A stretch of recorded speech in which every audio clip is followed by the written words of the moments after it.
ഈ ഒരു video public സെറ്റിങ്ങിലിട്ടാൻ തന്നെ വിചാരിക്കുന്നത്. കുറച്ചായി ഞാൻ വീഡിയോസൊക്കെ പബ്ലിക്കിലിട്ടിട്ട്, കുറച്ചായി വീഡിയോസ് തന്നെ ഇട്ടിട്ട്. കുറേ പൊളിറ്റിക്കൽ കോലാഹലങ്ങളൊക്കെ നടന്നിട്ടുണ്ടല്ലോ ഡൽഹിയിലും. ഇപ്പം നീറ്റ് പേപ്പർ ലീക്കിൻ്റെ ഭാഗമായിട്ടുള്ള കോക്രോച്ച് ജനതാ പാർട്ടീൻ്റെ ശക്തമായിട്ടുള്ള പ്രതിഷേധം. അതിൻ്റെ കൂടെ കോൺഗ്രസ് എല്ലാവരും അങ്ങനെ അങ്ങ് പോയിൻ്റ് കിട്ടുന്നത് കൊണ്ട് അവർക്കും. എനിക്കിതിൻ്റെ ഇൻറ്റൻസിറ്റി എന്താണെന്ന് വെച്ചാൽ, as a layman, as a cockroach, ഞാൻ പത്രവായന വളരെ കുറവാണ്. ഇത്രയും പഠിച്ചിട്ടും എന്തുകൊണ്ട് വായിക്കുന്നില്ല എന്ന് ചോദിച്ചാൽ, എനിക്ക് തോന്നുന്നു നമ്മൾ ഓവർ പഠിച്ചത് കൊണ്ടായിരിക്കണം, കുറച്ച് ഗാഢായി ചിന്തിച്ചത് കൊണ്ട്. വി ഷുഡ് ബി സെലക്റ്റീവ് എന്നുള്ളൊരു തോന്നലാണ് പല കാര്യത്തിലും എത്തിയത്.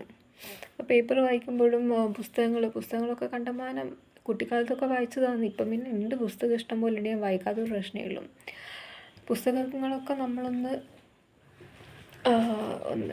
ഇപ്പം നമ്മൾ ഈ ഒരു സ്റ്റുഡൻറ്റ് ലൈഫിലുള്ള ആൾക്കാർക്കും ഒന്ന് ജോലിയെല്ലാം കിട്ടി സമ്പാദിക്കാൻ തുടങ്ങിയ ഒരു എൻ്റർടൈൻമെൻറ്റ്, ഒന്ന് റിലാക്സേഷൻ. പിന്നെ നമുക്കൊരു എന്താ പറയുക, ലൈഫിൽ ചില ഇതൊക്കെ പ്രതിസന്ധി ഘട്ടം വരുമ്പം ചില ആൾക്കാരുടെ പുസ്തകങ്ങൾ പ്രയോജനപ്പെടുമായിരിക്കും. എനിക്ക് ഇപ്പോഴും ഓർമ്മയുണ്ട്, ഞാനൊരു MAക്ക് പഠിക്കുന്ന സമയത്തായിരുന്നു ഒരുപാട് പിന്നെ ലിറ്ററേച്ചർ ആണല്ലോ, സെക്കൻഡ് ഇയറൊക്കെ ആയപ്പോഴത്തേക്കും വേൾഡ് വാർ ലിറ്ററേച്ചറൊക്കെ ആയപ്പം തീക്ഷ്ണമായിരുന്നു.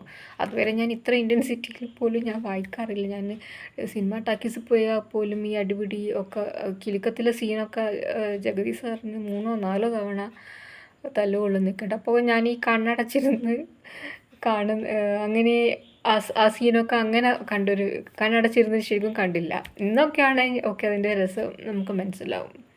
കിലുക്കൊക്കെ എനിക്ക് 4ാമത്തെ ആയിട്ട് ടാക്കീസിൽ പോയി കണ്ട ഒരു ഫിലിമായിരുന്നു.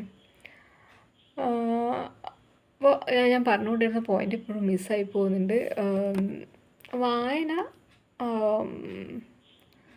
പൊതുവേ കുറവാണ്. പിന്നെ ഞാൻ വല്ലാണ്ട് കാട് കയറിപ്പോയി, വേൾഡ് വാർ ലിറ്ററേച്ചറിലൊക്കെ എത്തിപ്പോയി.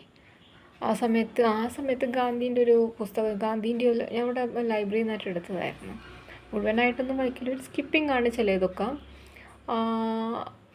അത് വായിച്ചപ്പോൾ പിന്നെ ആ ഒരു കാലഘട്ടത്തിൽ എനിക്കും ഇങ്ങനെ ഒരു എന്തൊക്കെയോ കാട് കയറി ചിന്തിച്ചൊരു സമയത്ത് പലർക്കും തോന്നിയിട്ടുണ്ട്, ഗാന്ധിക്കും തോന്നിയിട്ടുണ്ട്. അത് ഗാന്ധിൻ്റെ പുസ്തകത്തിലായിരുന്നു വായിച്ചത്, അല്ലെങ്കിൽ എവിടെയെങ്കിലും TV-യിൽ കേട്ടതാണോ എന്നറിയില്ല. അങ്ങനത്തെ കുറേ ഹിൻസൊക്കെ കിട്ടുമ്പോൾ മൈ ഗോഡ്, നമ്മളൊരു വേറിട്ടൊരു വ്യക്തിയല്ല. എല്ലാവരെയും പോലെ തന്നെ a lot of thoughts sometimes coming in our mind. We are going different sometimes, but we are different. I am going different എന്നല്ല, കുറേ പേർക്ക് ഉണ്ടാകുന്ന ഒരു സംഭവം. പക്ഷെ നമ്മൾ പൊതുവെ അതൊന്നും ഡിസ്കസ് ചെയ്യാറില്ല. അങ്ങനെയുള്ള കുറേ പാറ്റേൺസ് ഐഡൻറ്റിഫൈ ചെയ്യാൻ പറ്റും. അല്ലാതെ ഇപ്പം ഓരോ ആളുടെ ബയോഗ്രഫി വായിച്ചതിനെ കൊണ്ട് ഇൻട്രസ്റ്റിംഗ്, കുറച്ച് ഹിസ്റ്ററി മനസ്സിലാക്കുക.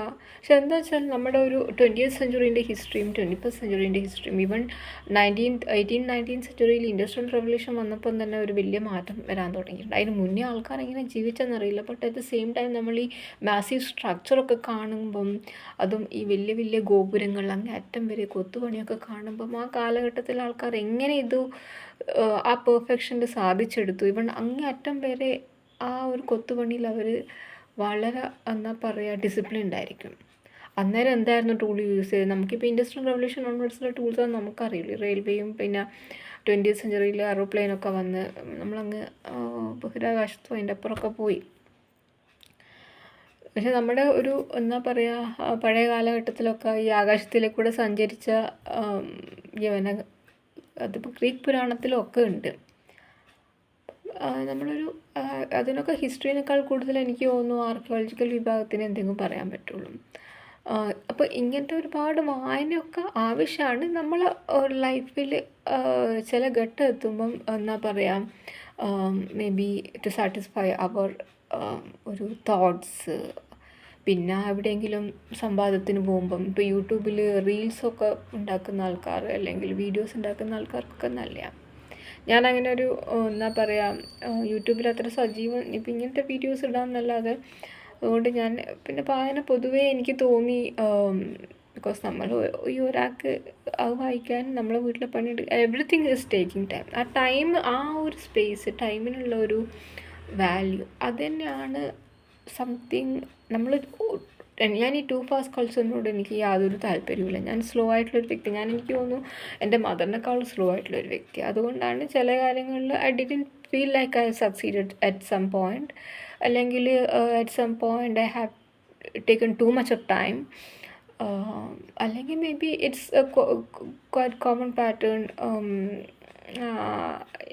ബിക്കോസ് കുറേ there are some things that are, എന്താ പറയുക, it's not about motivation but at least preventing. അയ്യോ അവിടെ പോയാൽ ഇതാര് സോൾവ് ചെയ്യും, ഇതാര് നോക്കും, അങ്ങനെയൊക്കെ ഒരുപാട് തോട്ട്സ് വരും. But coming to the point, കുറേ പുസ്തകങ്ങളൊക്കെ വായിച്ച സ്ഥിതിക്ക് പണ്ട് എന്തായാലും കുറേ വായിച്ചിട്ടുണ്ടായിരുന്നല്ലോ. ഒരു കാര്യം ഓർത്ത് പറയുന്നത് വെച്ചാൽ, നമ്മളിപ്പോൾ ഒരു പ്ലാൻഡ് ആയിട്ടുള്ള ഒരു ഫോമൽ ഒക്കേഷന് പോവുകയാണെങ്കിൽ we should definitely B planned. പിന്നെ അതിന് കുറച്ച് മുന്നേ ഉള്ള വായന, അതൊക്കെ കൊണ്ട് ഇന്നേ ഒക്കേഷൻ ഇന്നേ ടോപ്പിക് എന്ന് പറയുമ്പോൾ നമ്മളൊരു പ്രിപ്പറേഷൻ ചെയ്യും. അതൊക്കെ ഉണ്ടെങ്കിൽ നമുക്ക് ആ ഒരു പ്രിപ്പറേഷനിൽ ഓവർകം ചെയ്യാൻ പറ്റും. അല്ലെങ്കിൽ like anybody who has red A book long ago, ഞാനും കുറേ കാര്യങ്ങൾ മറക്കും. ചിലപ്പോൾ ഇയർ എനിക്ക് ഓർമ്മയുണ്ടാവില്ല, ചില ക്യാരക്ടേഴ്സിൻ്റെ പേര് എനിക്ക് ഓർമ്മയില്ല ഉണ്ടാവില്ല. പക്ഷെ സംഭവങ്ങൾ എവിടെയോ മേ ബി സ്ട്രൈക്ക് ചെയ്തതാണെങ്കിൽ okay, it is in my mind. But ഇതൊക്കെ നമുക്ക് ഏർണിംഗ് ആക്കാൻ പറ്റുമോ? അവിടെയാണ് ഈ ബുക്സ് വായന അല്ലെ നോളേജ്. നമ്മളിങ്ങനെ നോളേജ് കമ്പാർട്ട്മെൻറ്റിൻ്റെ ഇടയിൽ ജീവിക്കുമ്പോൾ നമ്മളൊരുപാട് നോളേജ് തലയിൽ കയറ്റുന്നുണ്ടോ എന്ന് എനിക്കറിയില്ല. കാരണം നമ്മൾ പലപ്പോഴും ഗൂഗിൾ സെർച്ച് ചെയ്ത് നോക്കി, ആവശ്യത്തിന് നോക്കി, പിന്നെ നമ്മൾ മറക്കുന്നുണ്ട്. അപ്പോൾ ഈ ഹ്യൂമൻ ബീങ്ങിൻ്റെ ഒരു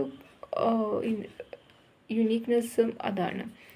എഐനെ പോലെയല്ല, മെമ്മറി അങ്ങനെ അങ്ങ് സേവ് ചെയ്ത് വെച്ചാൽ പിന്നെ വെച്ചെടുത്തല്ല, നമ്മളോട് മറന്നു പോകുന്നുണ്ട്. ഞാനിപ്പോൾ അതുപോലെ തന്നെ ഇപ്പം പെട്ടെന്നൊരു എന്താ പറയുന്നത് പുസ്തകം വായിച്ചെന്ന് വെച്ചാൽ വായിച്ചിട്ടുണ്ടാകും, ബട്ട് സം പോയിൻറ്റ്സ് വിട്ടിട്ടുണ്ടാവും. മേ ബി ഞാൻ ആ സമയത്ത് എന്തൊക്കെയോ ഞാൻ തേടി നടന്നിട്ടുണ്ടാവും, അതായിരിക്കും എന്നെ ആകർഷിച്ചത്. ചുരുക്കത്തിൽ പറഞ്ഞാൽ പുസ്തകം വായന മാത്രമല്ല, പത്രം വായനയും കുറവാണ്. അതുകൊണ്ട് ഈ അടുത്തുള്ള എന്താ നടന്നത്, നീറ്റ് പേപ്പർ ലീക്കുമായിട്ടുള്ള പ്രക്ഷോഭമൊക്കെ അറിയുന്നുണ്ടെങ്കിൽ അതിൻ്റെ ഇൻറ്റൻസിറ്റി ഒന്നും അറിയാൻ സാധിച്ചത് ഒരു വാട്സപ്പ് ഗ്രൂപ്പ് ഉണ്ടായിരുന്നു. ഈ വാട്സപ്പ് ഗ്രൂപ്പ് ഞാൻ ഇൻസ്റ്റഗ്രാമിൽ ഒരു ആഡായിട്ട് കണ്ടതാണ്. JNUവിലുള്ളൊരു ഗേൾ, പഠിച്ചുകൊണ്ടിരിക്കുന്ന ഒരു കുട്ടി ഒരു റീഡിങ് ക്ലബിൻ്റെ രീതിയിൽ സ്റ്റാർട്ട് ചെയ്തതാണെന്ന് ഞാൻ മനസ്സിലാക്കുന്നത്. അപ്പോൾ ഫസ്റ്റ് ഡേ ഒരു വന്ദന ശിവൻ്റെ, ഡോക്ടർ വന്ദന ശിവ, അവരുടെ ഒരു പുസ്തകം ഫസ്റ്റ് 2 പേജസോ 3 പേജസായിട്ടും വായിച്ചു. എൻവയൺമെൻറ്റുമായിട്ട് ക്ലൈമറ്റും ഒക്കെ ആയിട്ടുള്ള റിലേഷൻഷിപ്പുള്ള ഒരു ടോപ്പിക് ആയതുകൊണ്ട് I was interested. I took part in the conversation. I added my points to it. ഞാൻ വിചാരിച്ചു അതേ പുസ്തകം തന്നെ ആയിരിക്കും പിന്നെയും കണ്ടിന്യൂ ചെയ്യാമെന്ന്. പക്ഷെ പിന്നെ എന്തോ ഫെമിനിസ്റ്റിക് ലിറ്ററേച്ചറായി.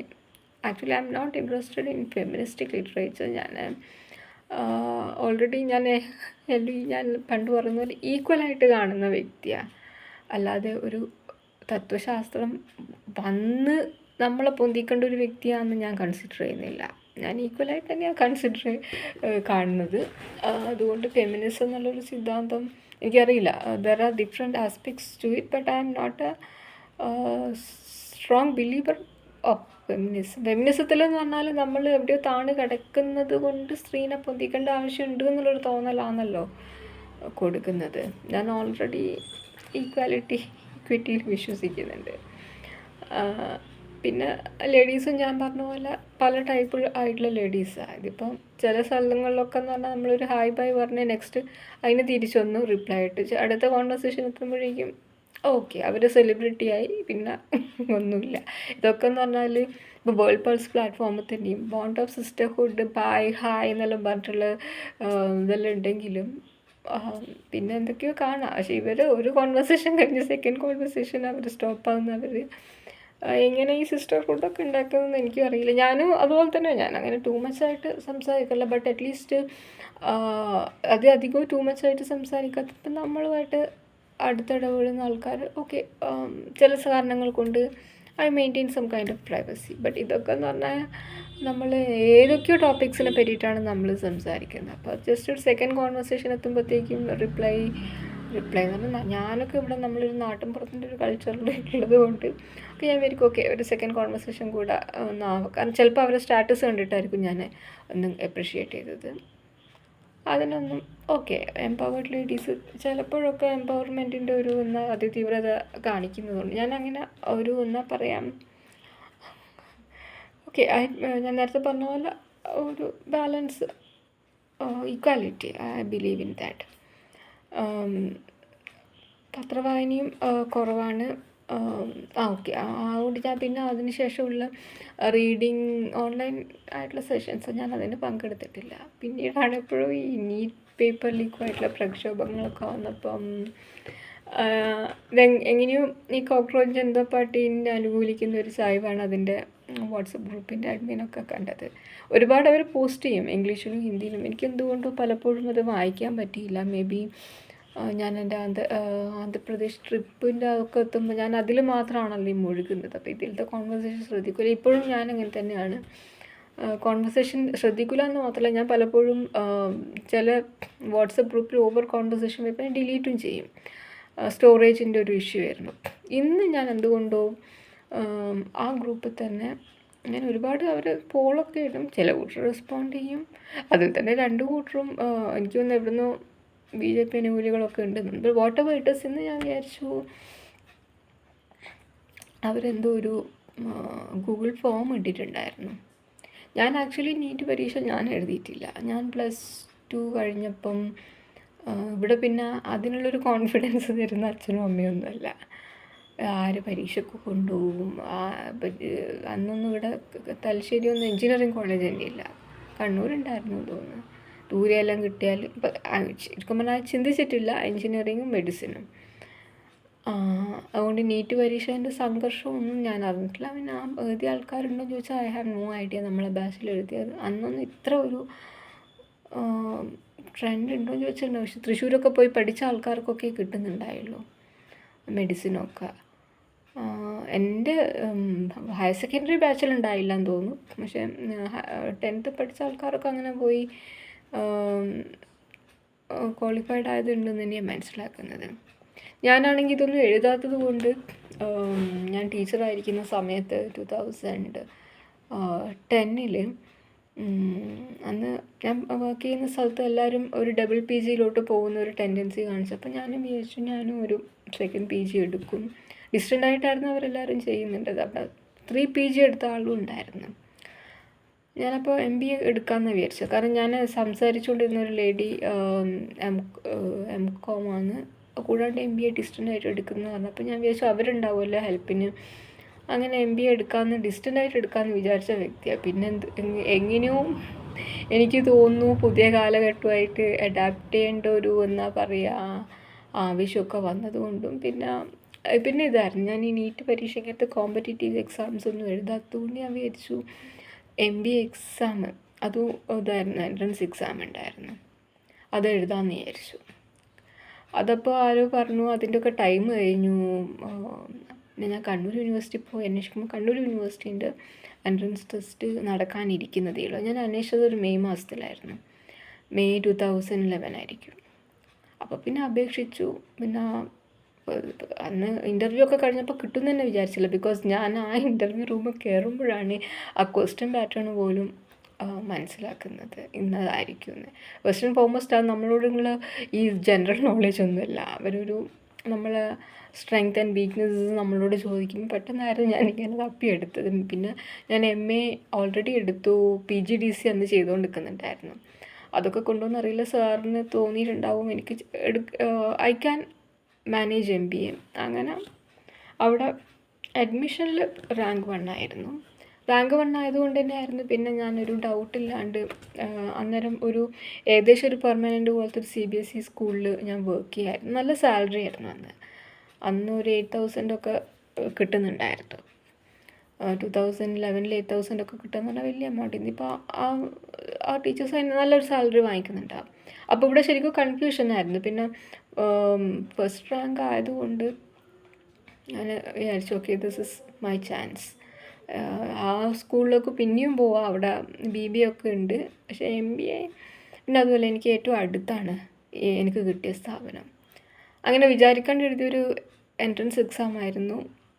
അങ്ങനെ വിചാരിക്കാതെ ഒരു MBA എടുത്തു. പക്ഷെ MBA എടുത്തതുകൊണ്ട് പുതിയ കാലമായിട്ട് അഡാപ്റ്റ് ചെയ്യാൻ ഇത്രയും കാലം പിടിച്ചു നിൽക്കാൻ പറ്റി. അത് ഒരു ക്ലാസ് റൂം അറ്റ്മോസ്ഫിയറിൽ കിട്ടിയ ഒരു പഠനമായതുകൊണ്ട് നമ്മൾ ഫ്രീ ആയിട്ടാണല്ലോ ഒരുപാട് നോളജ് കിട്ടുന്നത്. പവർ പോയിൻറ്റ് പ്രസൻറ്റേഷൻ ഉണ്ട്. പിന്നെ എല്ലാ പ്രസൻറ്റേഷനും എല്ലാവരോടും അവർ പറഞ്ഞത് ഒരു ബേസിക്കായിട്ട് പ്രസൻറ്റ് ചെയ്യാനാണ്. ആദ്യമായിട്ട് കേൾക്കുന്ന ആൾക്കാർക്കും കാര്യം പിക്ക് ചെയ്യാൻ പറ്റണം. അതൊക്കെ കൊണ്ടാവണം ഞാനവിടെ ഒരു എന്താ പറയുക, ബാക്കി എക്സാംസിലൊന്നും ടോപ്പൊന്നുമല്ല, ബട്ട് അറ്റ്ലീസ്റ്റ് ഒരു 10ൻ്റെ ഇടയിൽ ഞാൻ നിൽക്കുന്ന വിചാരിക്കുന്നു. ബട്ട് ഐ വാസ് എന്താ പറയാം, I was able to adapt with the changing environment. ഇപ്പം നമ്മളൊരു IT ആൻഡ് കൊമേഴ്ഷ്യൽ ഏജിലാണ് നമ്മൾ നിൽക്കുന്നത്. അന്ന് ആ ഒരു എക്സ്പോഷർ ഇല്ലെങ്കിൽ എനിക്കൊരു കോൺഫിഡൻസ് പ്രോബ്ലമാണ് എല്ലാ കാലത്തും. ഇപ്പോൾ എൻ്റെ അച്ഛൻ മൊബൈൽ ഫോൺ യൂസ് ചെയ്യാൻ വല്ലാതെ മടിക്കുന്ന പോലെ, ആ പഴയ മോഡൽ മൊബൈൽ ഫോണും അതൊരു കോൾ എടുക്കാന്ന് വെച്ചാൽ മൂപ്പർക്ക് ഭയങ്കര മടിയാണ്. എടുക്കും, അങ്ങനെ ഒരു വിരലുണ്ടാകുന്ന ഒരു 10 താഴെ കോളാറ്റി എടുത്തിട്ടുണ്ടാവും. 10 എത്തൂല, ഒരു 5 താഴെ കോളാറ്റി എടുത്തി. ആ ഒരു അഡാപ്റ്റേഷന് നമുക്ക് ഹ്യൂമൻ മൈൻഡിന് ചില ഘട്ടം എത്തുമ്പോൾ ഒരു പ്രയാസം തോന്നാറുണ്ട്. അപ്പം ഞാനിങ്ങനെ നീറ്റ് പരീക്ഷാ പേപ്പറിൻ്റെ ലീക്കൊക്കെ കേട്ടപ്പോൾ ഞാനിങ്ങനെ ആലോചിച്ചു, എത്രയാണ് ഇന്നത്തെ കുട്ടികൾ കടൽ പോലെ പഠിക്കുന്നത്. മേ ബി ഇങ്ങനെ ഒരു ക്ലാസ് റൂം ആംബിയൻസിൽ ഒരു ലെക്ചർ, ഒരു ടീച്ചർ പറഞ്ഞു കൊടുക്കാനുണ്ടാകുമ്പോൾ അവർക്ക് പിക്ക് ചെയ്യാൻ ഒരു എളുപ്പമായിരിക്കും. അല്ലാതെ ഒരു സെൽഫായിട്ട് പഠിക്കുക എന്ന് പറഞ്ഞാൽ definitely it's not at all easy. ഇപ്പോൾ MBA തന്നെ ഞാൻ അന്ന് പഠിച്ചു പോയത് ക്ലാസ് എടുക്കുന്ന ടീച്ചേഴ്സ് അല്ലെങ്കിൽ പ്രസൻറ്റേഷൻ നമ്മൾ തന്നെ നമ്മളെ സ്റ്റുഡൻസ് തന്നെ എടുക്കുമ്പോൾ ബേസിൽ നിന്ന് പോയിട്ടാണ് അവരെടുക്കുന്നത്. എന്നാലും ഞാൻ അക്കൗണ്ടിങ്ങിനൊക്കെ എക്സ്ട്രാ കോച്ചിങ്ങിനൊക്കെ പോകേണ്ടി വന്നിട്ടുണ്ടായിരുന്നു. പിന്നെ നമ്മൾ ബാച്ചിൽ കുറേ പേര്, എനിക്ക് തോന്നുന്നു കുറേ പേരെന്നല്ല, ഒരു 10 പേര് നോൺ കൊമേഴ്സ് ആയതുകൊണ്ട് അതിനനുസരിച്ചിട്ടായിരുന്നു സെഷൻസും എടുത്തത്. അങ്ങനത്തെ കുട്ടികളുള്ളത് കൊണ്ട് അത് കൺസിഡർ ചെയ്തിട്ടായിരുന്നു എടുത്തത്. പിന്നെ ഒരു ക്ലാസ് റൂം, എനിക്ക് തോന്നുന്നു ക്ലാസ് റൂം അറ്റ്മോസ്ഫിയർ ഉള്ളത് കൊണ്ട് തന്നെ എനിക്ക് പിക്ക് ചെയ്യാൻ പറ്റിയതല്ലെങ്കിൽ ഇന്നത്തെ ഒരു എന്താ പറയുക കാലഘട്ടത്തിൽ കുറേ കാര്യങ്ങൾ പിക്ക് ചെയ്യാൻ ഞാൻ വല്ലാതെ പാടുപെട്ടു പോയേനെ. അങ്ങനെ നീറ്റ് പരീക്ഷേൻ്റെ ഒരു ആയിട്ടുള്ള ബന്ധം എന്ന് പറയുന്നത് പിന്നെ ഞാനൊരു എക്സാം ഹോളിൽ ഡ്യൂട്ടിക്ക് ഇരുന്നതാണ്. എന്തായാലും ഈ പ്രൊട്ടസ്റ്റൊക്കെ അതിൻ്റെ ആ കത്തി നിൽക്കുന്ന സമയത്തൊന്നും എനിക്ക് ഒന്നും നോക്കാൻ പറ്റിയില്ല. പക്ഷെ ഒരു കാര്യം ഞാൻ ഇതായിരുന്നു പറയാൻ ഉദ്ദേശിച്ചത്. ഒന്നാമത് കുട്ടികൾ കണ്ടമാനം പഠിക്കുന്നുണ്ട്, കടലുപോലെ സംഭവങ്ങളുണ്ട്. നോളേജ്, ഞാനതാണ് പുസ്തകങ്ങൾ അധികം വായിക്കുന്നതിലൂടെ എനിക്കിപ്പോൾ താല്പര്യമില്ല. പണ്ടത്തെ ആൾക്കാർക്ക് വായന എന്നുള്ളത് ഒരു അഭിമാനത്തിൻ്റെ ഒരു സൂചനയാണ്. കാരണം അവർക്ക് ഈ പുസ്തകങ്ങൾ കിട്ടില്ല. ഒന്നാമത് അക്ഷരങ്ങൾ വായിക്കാൻ അറിയാത്ത ആൾക്കാരായിരിക്കും, ഇപ്പോൾ സ്കൂളിൽ പോകാത്ത ആൾക്കാരായിരിക്കും, ഇല്ലിറ്ററേറ്റ് ആയിരിക്കും. അവർ ചിലപ്പം വേറെ ഏതെങ്കിലും എങ്ങനെയൊക്കെ തപ്പിത്തടഞ്ഞ് പഠനം നടത്തി പിന്നെ അവർ അക്ഷരം വായിക്കാൻ പറ്റി, പിന്നെ പുസ്തകമൊക്കെ വായിക്കാൻ പറ്റുമ്പോൾ അവർക്കത് അവരൊരു സ്കില്ല് കിട്ടിയല്ലോ, അതിൻ്റെ ഒരു ഉത്സാഹം അവർക്കുണ്ടാവും. പിന്നെ പുസ്തകങ്ങളിലൊക്കെ കൂടുതലുള്ള നോളേജ് എന്ന് പറയുന്നത് ഒരാളുടെ അനുഭവ കഥ എന്നൊക്കെ അതിങ്ങനെ വായിക്കുമ്പം ഓക്കെ. അന്നത് കുറവായിരുന്നു പുസ്തകങ്ങൾ. അത് പിന്നെ ചർച്ച ചെയ്യാൻ അവസരം കിട്ടുന്നു. അപ്പോൾ ആ വായന, ലിറ്ററസിയൊക്കെ അതൊക്കെ അന്ന് ആൾക്കാർക്കത് അതായിരുന്നു അവർക്ക് അഭിമാനം. പണമൊന്നും കുറവായിരുന്നു ആൾക്കാരുടെ കയ്യിൽ. പഠിച്ച ആൾക്കാർ കുറവാണ്. വായിക്കാൻ ഒക്കെ പറ്റുമ്പോൾ അത് ഒരു എന്തോ ഒരു അപ്പോൾ ആ ഒരു സ്കില്ലിന് ആൾക്കാർ അവനവൻ്റെ സ്കില്ലിനെ വളരെ മേന്മയോടെ കണ്ടു. മറ്റൊരാൾക്ക് ആ സ്കില്ലുണ്ടാകുമ്പോൾ അവരതിനെ പ്രോത്സാഹിപ്പിക്കുകയും ചെയ്തു. അങ്ങനെ ചർച്ചകളും കാര്യങ്ങളൊക്കെ ധാരാളം. ഇന്ന് നോളേജിൻ്റെ കാര്യം പറയുകയാണെങ്കിൽ നമ്മൾ കാലഘട്ടം മാറി. ഈ കുട്ടികളെ പാഠപുസ്തകത്തിൽ തന്നെ ഇറ്റ് ഫ്ലഡഡ് വിത്ത് നോളേജാണ്. എന്ത് ഒഴിവാക്കണം പരീക്ഷയ്ക്കെന്ന് ആലോചിച്ച് കൊണ്ടിരിക്കുന്ന ആൾക്കാരാണ്. ഇപ്പം ഞങ്ങളൊക്കെ പഠിക്കുന്ന സമയത്ത് ഇംഗ്ലീഷിനൊക്കെ ഒരു 1-2 പുസ്തകം പഠിക്കുമ്പോൾ ഉണ്ടായുള്ളൂ. ഞാൻ പഠിപ്പിക്കാൻ പോകുമ്പോൾ 5ാം ക്ലാസ്സിൽ CBSE ഒക്കെ 3 പുസ്തകങ്ങളാണ്. ഒറിജിനൽ ടെക്സ്റ്റ് ബുക്ക്, പിന്നെ ഒരു സപ്ലിമെൻ്ററി റീഡർ, പിന്നെ വർക്ക് ബുക്ക്. ഇത് ഇംഗ്ലീഷിന് മാത്രമുള്ള സംഭവം 5th to 7th.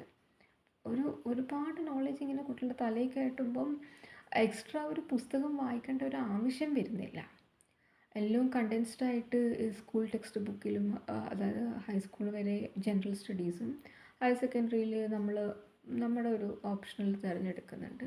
എന്നാലും അതിൽ ഒരുപാട് കാര്യം സബ്ജക്ട്സ് ഒക്കെ. അപ്പോൾ നമുക്കൊരു എക്സ്ട്രാ ബുക്ക് വായിക്കാനൊരു സമയവും കിട്ടുന്നില്ല, അതിൻ്റെ ഒരു ആവശ്യം വരുന്നില്ല. ബിക്കോസ് ഇത് വായിക്കൽ മാത്രമല്ല, പഠിക്കൽ വായിക്കൽ അത് തലയിൽ നിൽക്കണം. പ്രോസസ്സ് ചെയ്യുന്ന, പിക്ക് ചെയ്യുന്ന, പ്രോസസ്സ് ചെയ്യുന്ന എവറിത്തിങ് ടേക്സ് ടൈം.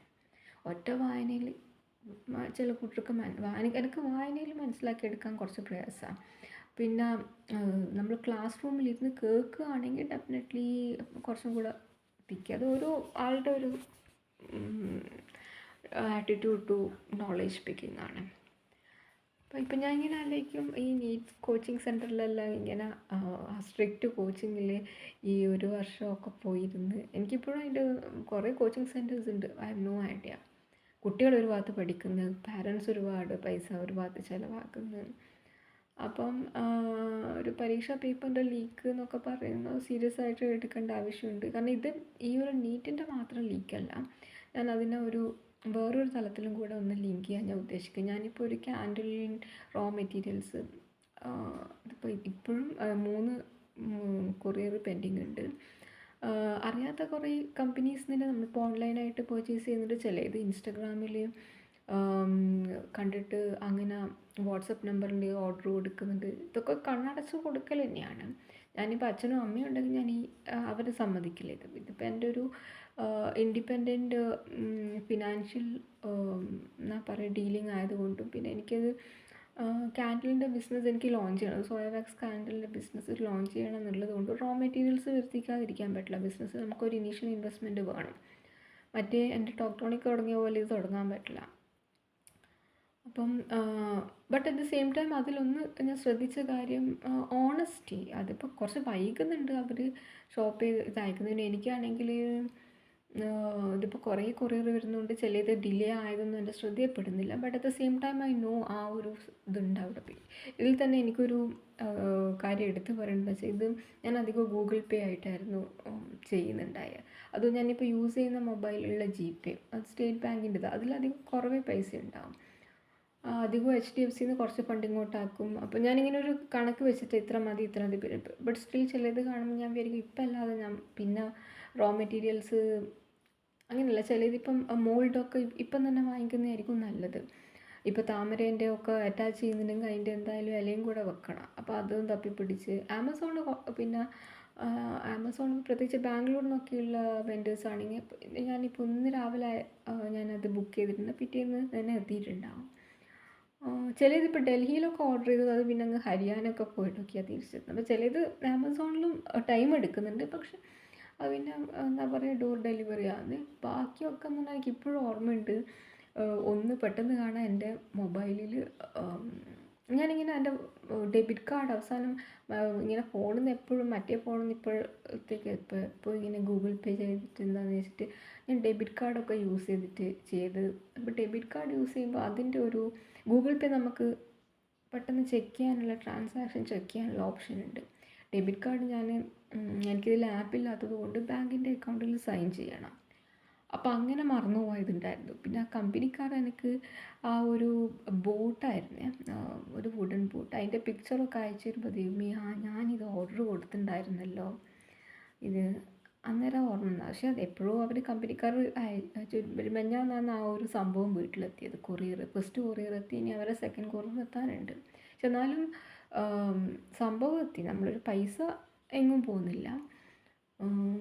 പിന്നെ ഞാൻ ഈ ഡെബിറ്റ് കാർഡിൻ്റെ ട്രാൻസാക്ഷനൊക്കെ ഞാൻ ചെക്ക് ചെയ്തു. അപ്പോൾ എല്ലാം ഇനിയിപ്പോൾ ആകെ ഒരു 3 പെട്ടിയേ വരുന്നുണ്ട്. ഇപ്പോൾ ഓരോ ആളുടെ ചിലപ്പോൾ 3 or 4 പെട്ടിയൊക്കെ വരും. പക്ഷേ ഇതൊക്കെ കൃത്യം എത്തുന്നുണ്ട്. നമ്മളെ ഫിനാൻഷ്യൽ ഇൻവെസ്റ്റ്മെൻറ്റ്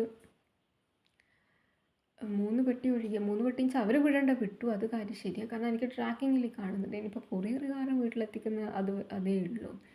അതൊന്നാമത് മഴയൊക്കെ ആയതുകൊണ്ട് എപ്പോഴും എത്തുകയെന്നൊന്നും അറിയില്ല. തലശ്ശേരി 2 എത്തിയെന്നാണ് കാണുന്നത്. മൂന്നാമത്തതൊന്ന് ഞാനിങ്ങനെ 11-ാം തീയതിക്ക് ശേഷം എത്തുന്ന രീതിയിൽ അയക്കാൻ പറഞ്ഞിട്ടുണ്ട്. വിടുമായിരിക്കും. അപ്പോൾ ഈ ഒരു ഫിനാൻഷ്യൽ തട്ടിപ്പ് എന്നൊക്കെ നമ്മൾ ഒരു ഭാഗത്ത് കേൾക്കുമ്പോഴും ഇതിപ്പം എല്ലാം രജിസ്റ്റേർഡ് ഓർഗനൈസേഷൻസ് ആയിരിക്കും. അതൊക്കെ കൃത്യമായിട്ട് ഡീലിങ് നടത്തുന്നുണ്ട്. അതാണ് എനിക്ക് പറയാനുള്ളത്. അതൊക്കെ എല്ലാം കൂടെ തികഞ്ഞ ഒരു ഇന്ത്യൻ്റെ ഒരു പൊളിറ്റിക്കൽ എക്സിക്യൂട്ടീവ്, ബ്യൂറോക്രസി 3 വിങ്ങില്ലേ, എല്ലാം കൂടെ തികഞ്ഞ ഇന്ത്യൻ്റെ ഒരു ബ്യൂറോക്രസീൻ്റെ ഒരു കമ്പൈൻഡ് ഇഫക്റ്റായിട്ട് തന്നെയാണ് എനിക്ക് തോന്നുന്നത്. ഇപ്പം എനിക്കിതുവരെ നഷ്ടം സംഭവിച്ചിട്ടില്ല. ഞാൻ പിന്നെ ഇവിടെ എത്തിയത് ഞാൻ ആക്കാത്ത ഒരു ഇതേ ഉള്ളൂ. അപ്പോൾ എന്താ പറയുക, ഓണസ്റ്റി, അല്ലെങ്കിൽ ഈവൻ നമ്മളൊരു ക്വറി വിട്ടാൽ തിരിച്ച് അവർ 1-2 ദിവസം കൊണ്ട് പലപ്പോഴും ഈ വെൻഡേഴ്സ് റെസ്പോണ്ട് ചെയ്യുന്നുണ്ട്. എത്രയോ അവർ എന്താ പറയുക, കോടികളുടെ ബിസിനസ് ഒരു മാസം ചെയ്യുന്ന ആൾക്കാർ നമ്മുടെ ഓരോന്നിൻ്റെയും ദേ കൺസിഡർ ഇറ്റ്. പിന്നെ ചിലത് റീഫണ്ട് ചെയ്തിട്ടുമുണ്ട്. അപ്പോൾ ഒരു ഓണസ്റ്റിയൊക്കെ എടുത്തു പറയാതിരിക്കാൻ പറ്റില്ല. അതൊക്കെ നിലനിൽക്കുന്നത് നമ്മുടെ ഒരു കറപ്ഷൻ ലെസ് ആയിട്ടുള്ള ഒരു സിസ്റ്റത്തിൻ്റെ ഒരു ബാക്കപ്പ് തന്നെയാണ്. അപ്പോൾ അത് നമ്മളൊരു അയവ് വരുത്തുകയാണെങ്കിൽ ഡെഫിനറ്റ്ലി ഇതിപ്പം നീറ്റ് പേപ്പറിൻ്റെ കാര്യത്തിൽ I don't know what's the status, but എന്തായാലും പ്രൊട്ടസ്റ്റ് നടത്തേണ്ടെങ്കിൽ അത്രയും സിവിയർ ആയിരിക്കില്ല. അതല്ലാതെ അവരൊരു ഓവർ റിയാക്ഷനായിട്ട് എനിക്ക് തോന്നുന്നില്ല. ഒരു പാർട്ടി റൈസ് ചെയ്യുന്നതിൻ്റെ ഭാഗമായിട്ടാണോ, ബിക്കോസ് നമ്മളിപ്പം പല ഫേമസ് ഫിഗേഴ്സിൻ്റെ അടുത്ത് കേൾക്കുന്നുണ്ട്, ഓരോ ആൾക്കും ഓരോ പെർസ്പെക്റ്റീവ് ആയിരിക്കും. പക്ഷേ എനിക്ക് എടുത്ത് പറയണം, നമ്മളൊരു കറപ്ഷൻ ഇല്ലാതെ കൊണ്ടുപോകണമെങ്കിൽ നമ്മൾ എവിടെയെങ്കിലും ഒരു ലൂപ്പ് ഹോൾ കൊടുത്താൽ അത് പല സെക്ടേഴ്സിലും അത് ബാധിക്കും. ഉണ്ടോയെന്ന് ചോദിച്ചാൽ ഉണ്ട്. തട്ടിപ്പൊക്കെ ഇങ്ങനെ പറയുന്നത് കേൾക്കാം. നമ്മളിപ്പം എന്താ പറയുക, ഡിജിറ്റൽ അറസ്റ്റ് എന്നൊക്കെ പറയുന്നത് കേൾക്കാം. ബട്ട് സ്റ്റിൽ എനിക്കിപ്പോൾ എൻ്റെ ഒരു പേഴ്സണലി എൻ്റെ ഒരു റോ മെറ്റീരിയൽ പർച്ചേസിൽ എടുത്തു പറയേണ്ടത് അതാണ്. വെൻഡേഴ്സിൻ്റെ അടുത്ത് ഒരാളുടെ ഒഴികെ ബാക്കി എല്ലാവരും വന്നിട്ടുണ്ട്. ഒരാളുടെ ഒഴികെ എന്ന് പറഞ്ഞാൽ ഞാൻ അവർക്ക് ലാസ്റ്റ് അത് പിന്നെ ക്യാൻഡിൽ ഉണ്ടാക്കുന്ന വെണ്ടറായിരുന്നു. ലാസ്റ്റിലായിരുന്നു അവർക്ക് ഓർഡർ കൊടുത്തത്. അപ്പോൾ ഓഗസ്റ്റ് ഫസ്റ്റ് വീക്ക് എത്തിയാൽ മതി എന്നാണ് പറഞ്ഞത്. ഓഗസ്റ്റ് ഫസ്റ്റ് വീക്ക് ആയപ്പോൾ ഞാൻ പറഞ്ഞു എനിക്കൊരു ഓഗസ്റ്റ് 11th അല്ലെങ്കിൽ അതിന് ശേഷം എത്തുന്ന രീതിയിൽ അയച്ചാൽ മതി എന്ന്. അതുകൊണ്ട് അവരിതുവരെ വിട്ടിട്ടില്ല. അവരൊരു ഇനീഷ്യൽ അഡ്വാൻസ് വാങ്ങിയിട്ടേ ഉള്ളൂ. അതിൻ്റെയൊക്കെ എന്താ പറയുക, ഇതിപ്പോൾ നമ്മളൊരു ചെറിയ അയവ് വരുത്തുമ്പം അത് പല രീതിയിൽ ബാധിച്ചേക്കാം. അതുകൊണ്ട് നമ്മളെപ്പോഴും ഒന്ന് അവെയറായിരിക്കുക. പിന്നെ ആസ് എ സിറ്റിസൺ, കോക്രോച്ച് ആണെങ്കിലും അല്ലെങ്കിലും നമ്മളിപ്പോൾ എന്താ പറയുക, ഈ കോക്രോച്ച് എന്നുള്ളത് ഈ സ്റ്റുഡൻസിനൊക്കെ എന്താ ഈ കൺസെപ്റ്റ് വരാൻ കാരണം എന്നൊന്നും അറിയില്ല. ഞാൻ പിന്നെ പലപ്പോഴും ഞാനിങ്ങനെ ആലോചിക്കും, ഞാനങ്ങനെ അത്ര സജീവമല്ലാത്തതുകൊണ്ട് രാഷ്ട്രീയത്തിലായിക്കോട്ടെ, ക്ലബ്ബുകളിലായിക്കോട്ടെ, അല്ലാതെ ഒരു ഗ്രൂപ്പിലായിക്കോട്ടെ സജീവമല്ലാത്തതുകൊണ്ട് ഒരു കോക്രോച്ച് എന്നുള്ള രീതിയിൽ ഓക്കെ അത് പിന്നെയും അങ്ങനെ പോകാൻ നിൽക്കും. ഇത് കോക്രോച്ച് ജനതാ പാർട്ടി എന്നൊക്കെ ഞാൻ ആദ്യം കേട്ടപ്പം ഞാനിങ്ങനെ ആലോചിച്ചു എന്തിനുള്ളിൽ ആ പേരിട്ടതെന്ന്. പിന്നെ അതിൽ തന്നെയാണ് അവർ പ്രക്ഷോഭമൊക്കെ ആയിട്ട് വന്നത്. ഓക്കെ, വാട്ടപ്പ് ഇറ്റ് ഇസ്, കാര്യം ശരിയാണ്. We have to be alert. ഇപ്പം ഞാനിപ്പം വിശാഖപട്ടണം പോയി വന്നതും ഒക്കെ ഇതൊക്കെ ഒരു ബ്യൂറോക്രാറ്റ്സിൻ്റെ, അതായത് ഇപ്പം രാത്രി 10:30 ടിക്കറ്റ് ചെക്കിങ്ങിന് വന്ന തമിഴ്നാട് ബോർഡറിൽ ട്രെയിൻ ഉണ്ടാകുമ്പോൾ ടിക്കറ്റ് ചെക്കിങ്ങിന് വന്ന ലേഡീനൊക്കെ ഞാൻ ഇപ്പോഴും ഓർക്കുന്നത്. അവർക്ക് അതിന് തൊട്ട് മുന്നേ ആൾ വന്ന് ആരെയൊക്കെയോ ഫൈൻ ചെയ്തു. പിന്നെ അതിന് ശേഷം ഇവരും വന്ന് ഒന്ന് ഉഷാറാക്കുമ്പോഴാണ് ആൾക്കാർക്ക് അതിൻ്റെ ഒരു സ്ട്രിക്ട്നെസ് തോന്നുന്നത്. പിന്നെ തിരിച്ചു വന്ന ട്രെയിന് പിന്നെ സ്റ്റോപ്സ് വളരെ കുറവായിരുന്നു. മറ്റേതിന് 48 സ്റ്റോപ്പ് ഉണ്ടെങ്കിൽ തിരിച്ചു വന്ന ട്രെയിനിന് 12 സ്റ്റോപ്പ് ഉണ്ടായുള്ളൂ. അതുകൊണ്ട് പിന്നെ അധികം ടിയുടെ ചെക്കിംഗ് ഒന്നും കണ്ടില്ല. അപ്പം എല്ലാം എന്താ പറയുക, സിസ്റ്റം ഉഷാറായിട്ട് പോകുന്നത് ഒരു സ്ട്രക്ചറിൻ്റെ ഒരു റിജിഡാണെന്നും പറയുന്നില്ല, ഫ്ലെക്സിബിളാണെന്നും പറയുന്നില്ല, അതിൻ്റെ ഒരു ബാലൻസ് മെയിൻറ്റെയിൻ ചെയ്യുന്നത് കൊണ്ട് തന്നെയാണ്.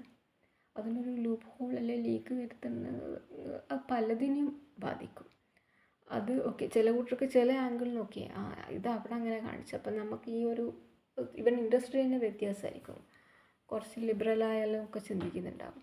ഞാൻ ഇന്നായിരുന്നു ആ ഒരു വാട്സപ്പ് ഗ്രൂപ്പിൽ അവരിങ്ങനെ ഒരുപാട് ഇടുന്നുണ്ടായിരുന്നു.